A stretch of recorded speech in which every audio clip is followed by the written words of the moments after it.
मित्रांनो, एकदा एक सदग्रस्त गंगेमध्ये आंघोळ करीत होते आणि आंघोळ करता करता एक इंचू झाडाच्या फांदीवरून खाली गंगेत पडला म्हणून तो बुडू लागला.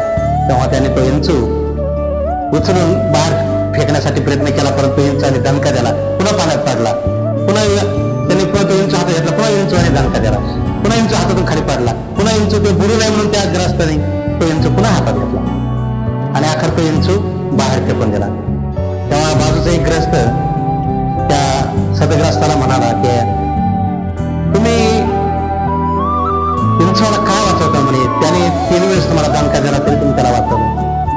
तेव्हा ते सदग्रस्त दुसरे तिसरे कोण नसून ते स्वामी विवेकानंद होते.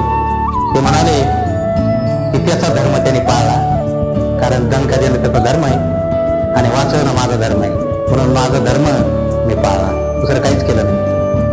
म्हणून आयुष्यात आपला जो धर्म आहे तो कधीच सोडू नये. धन्यवाद.